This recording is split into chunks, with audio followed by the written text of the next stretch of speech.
Good morning everyone. आज के इस वीडियो में हम लोग पढ़ेंगे क्लास 11 फिजिक्स।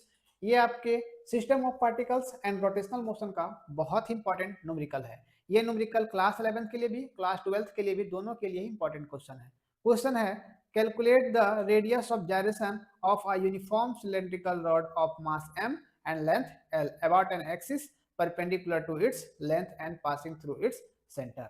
ठीक है, जैसा कि आपको पिक्चर में दिख रहा है कि एक क्या है, सिलेंड्रिकल रॉड है ना, जिसके सेंटर से, जिसका सेंटर क्या है, ओ है। उस ओ सेंटर से आपका एक्सिस ऑफ रोटेशन है वो क्या है, परपेंडिकुलर है ना, उस सिलेंडर से सिलेंड्रिकल रॉड के परपेंडिकुलर है, जो आपको एक्सिस ऑफ रोटेशन दिख रहा है ना। तो जब इसके सेंटर से क्रॉस हो रहा है तो उसके सेंटर से जब क्रॉस होने के बाद क्या होगा कि उस सिलेंडर को दो हिस्सा में बांट देगा ना। तो उसका लेंथ जो एल था अब क्या होगा, L/2 और L/2 दोनों साइड से क्या होगा, हाफ हाफ हो गया, मतलब L/2 और L/2 होगा। और एक्सिस ऑफ रोटेशन जो होगा वो हमेशा उसके परपेंडिकुलर होगा, है ना। तो यहाँ पर क्वेश्चन में हमको फाइंड करने के लिए बोला गया है रेडियस ऑफ gyration। तो रेडियस ऑफ gyration कितना होता है वो हमको फाइंड करने के लिए बोला गया है। सबसे पहले गिवन क्वेश्चन में क्या क्या दिया हुआ है। पहला दिया है आपका मास ऑफ रॉड।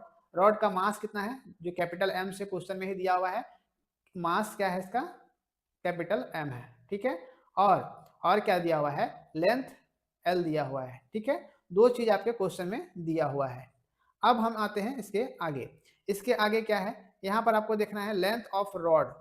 रॉड का लेंथ क्या है, L, जो भी हम लोग क्वेश्चन में देखें लेंथ L है। अब यहाँ से आपको देखने को मिल रहा होगा एक्सिस। एक्सिस क्या है, यहाँ पर एक्सिस जो है, axis perpendicular to length and through centre. उस जो आपका सिलेंड्रिकल रॉड है उसके वो लेंथ के क्या है, परपेंडिकुलर है, परपेंडिकुलर, और उसके सेंटर से पास हो रहा है, उसके बीच से वो पास हो रहा है। तो उसके एक्सिस ऑफ रोटेशन क्या है, परपेंडिकुलर है ना, जिससे आपका सिलेंड्रिकल रॉड जो है वो दो हिस्सा में आपका बट जा रहा है, दोनों का लेंथ L1 और L2 है, ठीक है। चलिए अब हम आते हैं इसमें कौन सा हम लोग फॉर्मूला यूज करके हम रेडियस ऑफ gyration फाइंड करेंगे, ये हम लोग देखते हैं। सबसे पहले फॉर्मूला यूज, कौन सा फॉर्मूला यूज कर रहे हैं, फर्स्ट में है moment of inertia. Moment of inertia of a uniform rod about its centre. उस सेंटर के अबाउट में मोमेंट ऑफ इनर्शिया हमको पहले निकालना होगा। तो मोमेंट ऑफ इनर्शिया कितना होगा, I = 1/12 ml², ठीक है। ये मोमेंट ऑफ इनर्शिया है किसके अबाउट में, तो यूनिफॉर्म रॉड इट्स सेंटर, उस सेंटर के अबाउट में मोमेंट ऑफ इनर्शिया जो होगा 1/12 ml² होगा, ठीक है।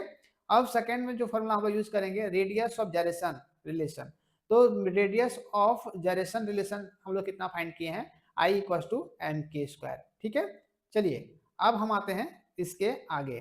तो इसके आगे में क्या करना है हमको, देखिए सबसे पहले आपको दो चीज तो याद रखना ही है, रखना है कि यहाँ से हम लोग I का वैल्यू क्या फाइंड किए हैं, जो मोमेंट ऑफ इनर्शिया है वो क्या है, I = 1/12 ml²। और सेकेंड जो रेडियस ऑफ gyration होता है वो होता है I = mk², ठीक है। तो सॉल्यूशन इसका हम करेंगे, वी नाउ दैट, हम लोग जानते हैं कि क्या, हम लोग जानते हैं कि I = mk², है ना, I = mk²। क्या है ये, रेडियस ऑफ gyration। तो हम जो वैल्यू है इसको हम सब्स्टिट्यूट करेंगे कहाँ पर, मोमेंट ऑफ इनर्शिया वाले हेडिंग में। यहाँ से I का जो वैल्यू है, I mk², वो यहाँ पर हम लोग पुट करेंगे, है ना। देखिए आपको शायद कंफ्यूजन हो रहा होगा, लेकिन हम इसको अंडरलाइन करते हैं तब आपको क्लियर होगा। इस वाले फॉर्मूले में हम लोग वैल्यू पुट करेंगे, किसका वैल्यू पुट करेंगे, तो रेडियस ऑफ gyration का, I = mk², ठीक है। तो यहाँ पर जो mk² दिख रहा है वो क्या करेंगे, I के यहाँ पर हम लोग पुट करेंगे, I = mk²। Substitute value of moment of inertia, substitute value of moment of inertia. तो यहाँ से जहाँ पर I था वहाँ पे mk² और यहाँ से 1/12 ml², ठीक है। ये आपका सेम रहेगा, इसमें कुछ आपको चेंज नहीं करना है। अब आपको ध्यान देना है कि यहाँ से क्या क्या कैंसिल हो सकता है। तो हम कैंसिल कर सकते हैं कि यहाँ से मास m और m को हम लोग कैंसिल कर सकते हैं, ठीक है। तो यहाँ से cancel m from both side, m को हम लोग कैंसिल कर सकते हैं दोनों साइड से, ठीक है। तो यहाँ से m को जब हम कैंसिल करेंगे तो k² = L²/12 बच जाएगा, क्योंकि m तो कैंसिल हो गया।